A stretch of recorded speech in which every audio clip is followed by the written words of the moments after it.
प्यारे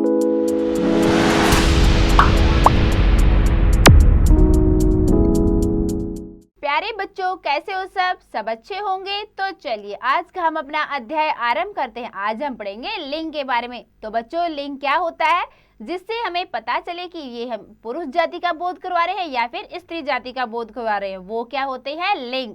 तो चलिए हम पढ़ते हैं अपना पाठ लिंग। पढ़िए और समझिए। तो देखिए चित्र में क्या दिखाया गया, शिक्षक पढ़ा रहे हैं, दूसरे चित्र में शिक्षिका पढ़ा रही है। फिर क्या देखिए, लड़का दौड़ रहा है, फिर क्या है, लड़की पढ़ रही है। अब देखो उपयुक्त वाक्य में शिक्षक और लड़का शब्द पुरुष जाति के तथा शिक्षिका और लड़की शब्द स्त्री जाति के हैं, अतः ये शब्द लिंग कहलाते हैं। सभी संज्ञा शब्द स्त्रीलिंग या पुल्लिंग होते हैं, कि जो भी संज्ञा शब्द होते हैं वो स्त्रीलिंग भी होते हैं और पुल्लिंग भी होते हैं। जो स्त्री जाति का बोध कराएंगे वो स्त्रीलिंग में आएंगे, जो पुरुष जाति का बोध कराएंगे वो पुल्लिंग में आएंगे। ठीक है, तो हम क्या परिभाषा लिखेंगे इसकी, पुरुष या स्त्री जाति का बोध कराने वाले शब्द लिंग कहलाते हैं। लिंग के भेद। तो लिंग के बच्चों कितने भेद होते हैं, हमारी हिंदी भाषा में होते हैं लिंग के 2 भेद, एक पुल्लिंग, दूसरा होता है स्त्रीलिंग। तो देखिए पुल्लिंग कौन सा होता है, संज्ञा शब्द के जिस रूप से उसके पुरुष जाति के होने का पता चले उसे कहेंगे पुल्लिंग।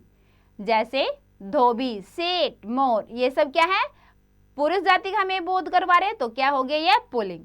आगे देखिए ऊपर दिए गए धोबी, सेठ, मोर शब्द से पुरुष जाति का बोध हो रहा है, अतः ये पुल्लिंग शब्द है। आगे है स्त्रीलिंग। स्त्रीलिंग शब्द देखो, धोबिन, सेठानी, मोरनी, ये किस चीज का बोध करवा रहे हैं हमें, स्त्री जाति का। देखिए ऊपर दिए गए धोबी, सेठानी, मोरनी शब्द से स्त्री जाति का बोध हो रहा है, ये क्या है, ये अतः ये स्त्रीलिंग शब्द हैं। कुछ पुल्लिंग व स्त्रीलिंग शब्द इस प्रकार हैं, इन्हें याद कीजिए। तो देखिए कुछ पुल्लिंग और स्त्रीलिंग शब्द हैं, ये आपको याद करने हैं। देखिए पुल्लिंग स्त्रीलिंग, पुल्लिंग स्त्रीलिंग, पिता माता, नायक नायिका, चूहा चूहिया, बैल गाय, पुरुष स्त्री, युवक युवती, वर वधु, बाग बागिन, पुजारी पुजारिन, ऊंट ऊंटनी, बिलाव बिल्ली, राजा रानी, देवर देवरानी, नौकर नौकरानी, बालक बालिका, बेटा बेटी, शेर शेरनी, बंदर बंदरिया, लुहार लुहारिन, लेखक लेखिका, अध्यापक अध्यापिका, कुम्हार कुम्हारिन, धोबी धोबिन, चाचा चाची, शिष्य शिष्या।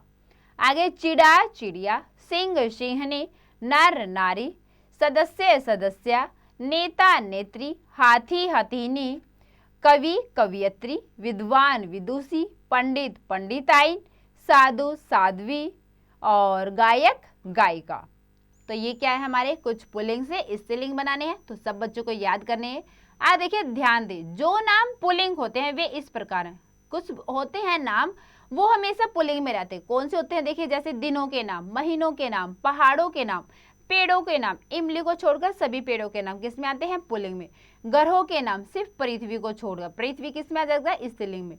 देशों के नाम, राज्यों के नाम, समुद्रों के नाम, सब किस में आएंगे, पुल्लिंग में। आगे है जो नाम स्त्रीलिंग होते हैं वे इस प्रकार है, जैसे देखिए भाषाओं के नाम, नदियों के नाम, तिथियों के नाम, बोलियों के नाम, लिपियों के नाम और देवनागरी संस्कृत।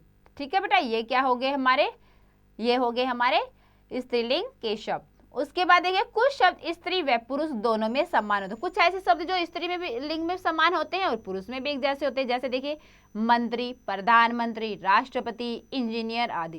तो ठीक है, देखेंगे जैसे बोलते हैं हमारे देश का प्रधानमंत्री कौन है, उसमें चाहे औरत हो चाहे फिर आदमी हो, तो हम बोलेंगे क्या, हमारे देश का प्रधानमंत्री कौन है। ठीक है, तो ये शब्द ऐसे होते हैं जो हमेशा पुरुष और स्त्रीलिंग दोनों में समान होते हैं। तो बच्चों क्या सीखा हमने, देखने इसमें पुरुष व स्त्री जाति का बोध कराने वाले शब्द लिंग कहलाते हैं। लिंग के 2 प्रकार होते हैं, स्त्रीलिंग व पुल्लिंग। पुरुष जाति का बोध कराने वाले शब्द पुल्लिंग कहलाते हैं, स्त्री जाति का बोध कराने वाले शब्द स्त्रीलिंग कहलाते हैं। कुछ शब्द स्त्री व पुरुष दोनों के समान होते हैं, जैसे मंत्री, राष्ट्रपति, प्रधानमंत्री आदि। तो बच्चों सबको ये लिंग पार्ट बहुत अच्छे समझ में आया होगा। स्त्रीलिंग और पुल्लिंग सबने बनाना सीखा होगा कि कैसे हम पुल्लिंग से स्त्रीलिंग बनाते हैं। तो बच्चों इसका और अच्छे से अभ्यास करने के लिए आप इसका एक बार और इसको आप अच्छे से अभ्यास करें।